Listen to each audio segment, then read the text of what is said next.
Hello friends, இன்றைக்கி நம்ம சேனலில் என்ன பார்க்க போகிறோன்னா ஒரு அதிரடியான ஆன்மீக பரிகாரத்தையும் ஒரு இம்பார்ட்டண்டான ஜோதிட தாள்களையும் கடைசியாக இந்த வீடியோவில் 2025 பார்க்க போகிறோம்.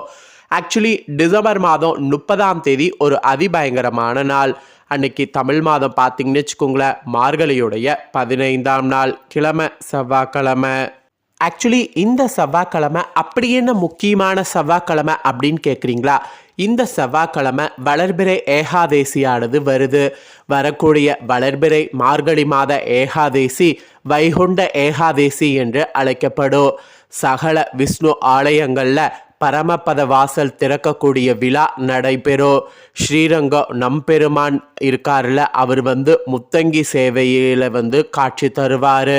சகல விஷ்ணு ஆலயங்கள்லேயும் ராப்பத்து உற்சவம் சூப்பராக ஆரம்பமாகும். ஸோ அந்த ஆரம்பமாகக்கூடிய நாள் தான் வரக்கூடிய டிசம்பர் 30ஆம் தேதி. கடைசி என ஆண்டுடைய கடைசி நாளும் ஆன்மீக ரீதியாக விசேஷமான நாளாக அமைந்திருக்கு. இந்த விசேஷமான நாளை முன்னிட்டு கிரகங்கள் சிறப்பான முறையில் அமைகிறது. அதனால் ஒவ்வொரு ராசிக்காரங்களுக்கும் வைகுண்ட ஏகாதேசிக்கு பிறகு தலையெழுத்து மாறும். அப்படி மாறக்கூடிய அந்த தலையெழுத்தை பற்றிய தாள்களை தான் இந்த வீடியோவில் ஷேர் பண்ண போகிறேன். மேஷ ராசிக்காரங்களுக்கு இன்னைக்கு பார்க்க போகிறோம். மேஷம் ராசியில் பிறந்தவங்க இந்த ஒரு வீடியோவை ஸ்கிப் பண்ணாமல் பாருங்கள். உங்கள் ராசியை சேர்ந்தவர்களுக்கு வைகுண்ட ஏகாதேசினால் கிடைக்கக்கூடிய பலன்கள் என்னங்கிறத தெரிஞ்சு அதற்கேற்ப நடந்து பலன் பெறுங்க. ஸோ மேசராசி அன்பர்களே, வாங்க உங்களுக்கான பலனை அதிரடியாக இந்த வீடியோவில் பார்க்கலாம். அதாவது என்ன பலன் வைகுண்ட ஏகாதேசியிலிருந்து கிடைக்க போகுது அப்படிங்கிறத பார்க்கலாம்.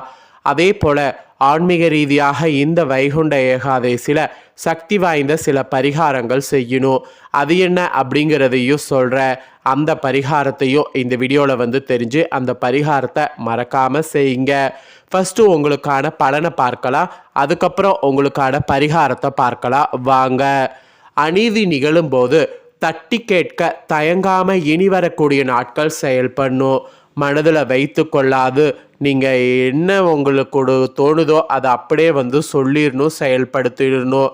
அந்த மாதிரி பேசுபவர்களாக நீங்கள் இருந்தீங்கன்னா சிறப்பு பலன்களாக உங்களுக்கு இந்த வைகுண்ட ஏகாதேசியில் நிறைய மாற்றங்கள் கிடைக்கும் என்பது குறிப்பிடப்படுது.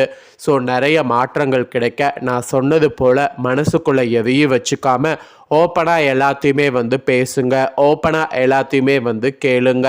ஸோ என்ன தோணுதோ அதை ஓப்பனாக பண்ணுங்க. அப்படி பண்ணிங்கனாவே உங்களுக்கு சிறப்பு பலன்களாக நிறைய பலன்கள் கிடைக்கும். ஃபஸ்ட்டு உத்தியோகத்தில் உங்களுக்கு என்ன பலன் கிடைக்கும் அப்படிங்கிறத சொல்கிறேன், அதை முதல்ல தெரிஞ்சுக்குங்க. உத்தியோக ரீதியாக பார்க்கும்போது அலுவலகத்தில் சக ஊழியர்கள் உங்கள் வேலையை பகிர்ந்து கொண்டு உங்களுடைய பேரன்பை அவங்க பெற்றுக்கிட்டு அவங்களுடைய பேரன்பை உங்களுக்கு கொடுப்பாங்க. இது எப்படி இருக்குன்னா குடும்பமாக பழகக்கூடிய சூழ்நிலையை உத்தியோகத்தில் ஏற்படுத்தும். ஸோ மேச ராசிக்காரங்களுக்கு வைகுண்ட ஏகாதேசிக்கு பிறகு நடக்கக்கூடிய ஒரு பெரிய அதிசயமே உத்தியோகத்தில் உங்களுக்கு இப்படிப்பட்டது தான். அதாவது அலுவலகத்தில் சக ஊழியர்கள் உங்கள் வேலையை பகிர்ந்து கொண்டு அவங்களுடைய பேரன்பை உங்களுக்கு கொடுப்பாங்க, உங்களுடைய பேரன்பை அவங்களுக்கு நீங்கள் கொடுப்பீங்க. அது ஒரு குடும்பமாக பழகிற மாதிரி ஒரு சூழ்நிலையை கிரியேட் பண்ணும். அதுக்கப்புறம் வியாபாரம் செய்யக்கூடிய வியாபாரிகளுக்கு சொல்லப்பட்டிருக்கு, வியாபாரத்தை பொறுத்த வரைக்கும் அதிக அக்கறையை காட்டணும். வியாபாரத்தில் வாடிக்கையாளர்களிடம் மட்டும் கோபப்படக்கூடாது. கோபப்பட்டால் உங்களுக்கு வியாபாரத்தில் பாதிப்பு ஏற்படுவது மட்டும் இல்லாமல் உங்கள் உடல்நலம் தான் கெடும். அதனால் உடல்நலத்தை பார்த்து உணர்ந்து நீங்கள் வியாபாரத்தில் கோபப்படாமல் வாடிக்கையாளர்களை அனுசரித்து போங்க. ஸோ வியாபாரக்காரங்களுக்கு இந்த ஒரு எச்சரிக்கை பார்த்திங்கன்னு வச்சுக்கோங்களேன் சொல்லப்பட்டிருக்கு. ஸோ வியாபாரக்காரங்க இதற்கேற்ப கவனமாக நடந்துக்கணும்.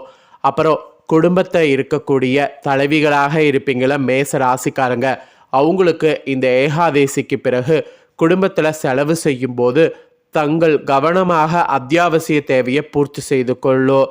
அதுக்கப்புறம்தான் மற்ற ஆடம்பர செலவுகள் செய்ய வேண்டும். அப்படி நீங்கள் செய்தாங்கன்னா தான் உங்களுடைய மதிப்பு உயரும். குடும்பத்தில் உள்ள பெரியவர்களிடம் சில விஷயங்களில் தலையிடாமல் இருப்பது நல்லது. மீறி தலையிட்டிங்கன்னா அதில் மூக்கு உடையிறது உங்களுக்கு தான். ஸோ அதனால் மூக்கு உடையாமல் இருக்க சில விஷயங்களில் தலையிடாமல் இருப்பது நல்லது. அப்புறம் கலைஞர்களுக்கு குறிப்பிடப்பட்டிருக்கு. கலைஞர்களுக்கு பொறுத்த வரைக்கும் படம் முடிந்து இன்னும் திரைக்கு வராமல் இருப்பது இருக்குல்ல, அந்த மாதிரி இருக்கக்கூடிய உங்கள் சூழ்நிலை பார்த்தீங்கன்னு வச்சுக்கோங்களேன் மாறி இந்த வைகுண்ட ஏகாதேசிக்கு பிறகு உங்கள் படம் திரையிடக்கூடிய தேதி அறிவிக்கப்படும். அது மட்டும் இல்லாமல் கலைத்துறையில் உங்களுக்குன்னு புதிய வாய்ப்புகளும் கதவும் வந்து திறக்கும். அந்த மாதிரி அதிசயம் பார்த்தீங்கன்னு வச்சுக்கோங்களேன் நடக்க போகுது. அப்புறம் மாணவர்களுக்கு மேச ராசிக்காரங்களுக்கு இந்த ஏகாதேசிக்கு பிறகு அரசு தேர்வு எழுதக்கூடிய மாணவர்கள் படிப்பில் கவனமோடு படித்து எழுதி பார்ப்பது மிக நல்லது. நேரத்தை வீணடிக்காமல் வெளியே சுற்றி திரியாமல் படிப்பது தேர்வு சமயத்தில் மிகவும் சுலபமாக இருக்கும். எக்ஸாம் டைம் வேறு நெருங்கிக்கிட்டே இருக்குது. அதனால் மாணவர்கள் நான் சொன்ன மாதிரி ரொம்ப கண்ணும் கருத்துமாக செயல்பட வேண்டும். ஸோ மேச ராசிக்காரங்க உங்களோட ராசியில் பிறந்தவங்களுக்கு இந்த வைகுண்ட ஏகாதேசியில் கிடைக்கக்கூடிய பொன்னான பலன்கள் இதுதான். ஸோ இந்த பொன்னான பலனை தெரிஞ்சு இதற்கேற்ப பலன் பெறணுங்கிறது தான் நான் சொல்ல வரேன். ஸோ இப்போ உங்களுக்கு இந்த ஏகாதேசியில் ஆன்மீக ரீதியாக செய்ய வேண்டிய பரிகாரத்தை சொல்ல போகிறேன். ஒவ்வொருவருமே வைகுண்ட ஏகாதேசியுடைய விரத மகிமையை தெரிஞ்சு விரதத்தை கடைபிடிக்க வேண்டும்.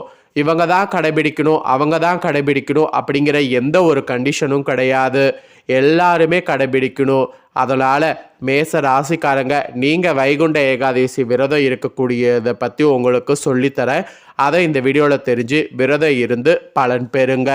ஆக்சுவலி பூலோக வைகுண்டம் என்று அழைக்கப்படக்கூடிய ஸ்ரீரங்கத்தில் ஆண்டுதோறும் மார்கழி மாதம் 20 நாட்கள் வைகுண்ட ஏகாதேசி விழா நடப்பது வழக்கம்.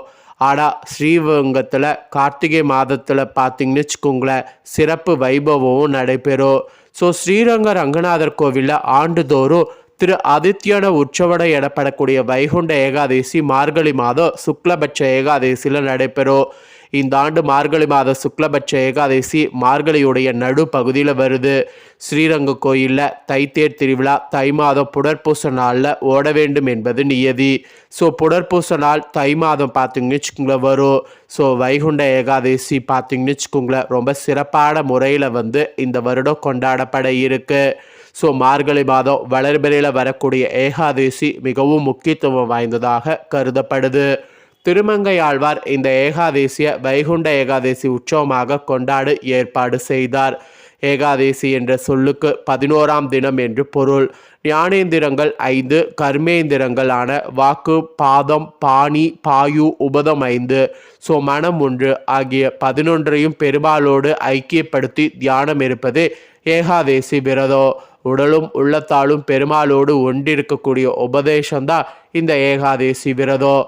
அதனால் ஏகாதேசி விரதத்தை அனுஷ்டிப்பது ரொம்ப ரொம்ப ரொம்ப ரொம்ப முக்கியம் என்பது சொல்லப்படுது. ஸோ ஏகாதேசி என்று நீங்கள் செய்யக்கூடாத சில விஷயங்கள் இருக்குது.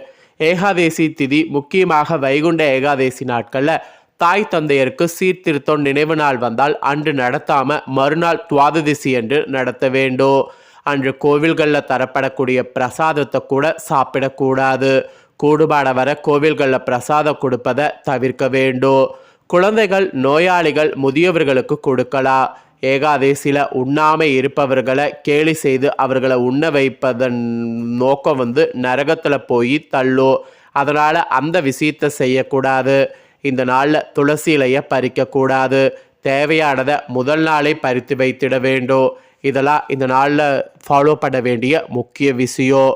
அப்புறம் ஏகாதேசிக்குன்னு பார்த்தீங்கன்னு வச்சுக்கோங்களேன் சொர்க்கவாசல் திறப்பு தான் ரொம்ப விசேஷம். இந்த வைகுண்ட ஏகாதேசி அன்னைக்கு திருவரங்கத்தில் சொர்க்கவாசல் திறக்கப்படும். காலப்போக்கில் வைணவ கோவில்கள் அனைத்திலும் சொர்க்கவாசல் திறப்பது ஒரு திருவிழாவாக நடைபெறுது. பெருந்திரளான மக்கள் இதில் பங்கு கொள்கிறாங்க. எல்லையற்ற பலன்களை வைகுண்ட ஏகாதேசி விரதம் தருவதாக இவ்விரதம் மிக சிறப்பாக மதிக்கப்படுது. இந்த நாளில் காயத்ரியை விட சிறந்த மந்திரம் இல்லை, தாயை விட சிறந்த தெய்வம் இல்லை, ஏகாதேசி விட சிறந்த விரதமில்லை என்ற ஒரு பழமொழியும் ஏற்பட்டது. ஏகாதேசி அடிக்கி விரதம் இருந்து பெருமாளை சொர்க்கவாசல் வழியாக பார்க்குறது அவ்வளோ ஒரு புண்ணியத்தை கொடுக்கும். ஸோ ஏகாதேசி விரதத்தை கண்டிப்பாக மிஸ் பண்ணாமல் மேச ராசிக்காரங்க கடைபிடிங்க. விரதம் இல்லாட்டியும் இந்த நாளில் பெருமாள் கோவிலுக்காவது சும்மா போயிட்டு வாங்க. அதை நீங்கள் பண்ணாவே உங்களுக்கு முழு பலன் வந்து கிடைக்கும். ஏன்னா ஏகாதேசி அன்றைக்கி சொர்க்கவாசல் திறக்கிறத பார்த்தாவே மகா புண்ணியம் உங்களுக்கு வந்து சேரும். அதனால் அதையாவது ட்ரை பண்ணுங்க. ஸோ இந்த வீடியோவில் ஏகாதேசியுடைய பலன்களையும் பரிகாரங்களையும் ஷேர் பண்ணது உங்கள் ராசிக்கு ரொம்ப யூஸ்ஃபுல்லாக இருக்குன்னு சொல்லி நான் நம்புகிறேன். உங்கள் ராசிக்கு நீங்கள் பார்த்து பயன்பெறுவது போல் உங்கள் ஃப்ரெண்ட்ஸ் ஃபேமிலியில் இருக்கிறவங்களும் பார்த்து பயன்பெறணும்னு நினச்சிங்கன்னா வீடியோ லைக் பண்ணி ஷேர் பண்ணுங்கள். வீடியோவை உங்கள் ஃப்ரெண்ட்ஸ் ஃபேமிலியில் இருக்கக்கூடிய மேச ராசிக்காரங்களும் பார்த்து பயன்பெறட்டும். இதே போல் நிறைய அப்டேட்டான வீடியோ நம்ம சேனலில் வரும். அதை எல்லாமே உடனுக்குடனே தெரிந்து கொள்ள மறக்காமல் நம்ம சேனலை சப்ஸ்கிரைப் பண்ணுங்கள், கூட பெல் பட்டனை ப்ரெஸ் பண்ணுங்கள். அதை நீங்கள் பண்ணிட்டீங்கன்னா இனி நான் போகிற மற்ற அப்டேட்டான எல்லா வீடியோஸும் உடனுக்குடனே தெரிந்து கொள்ளலாம். ஸோ மறக்காமல் பண்ணுங்கள். நெக்ஸ்ட் இதே போல் சுவாரஸ்யமாக வேறொரு வீடியோவில் உங்களை சந்திக்கிறேன். நன்றி.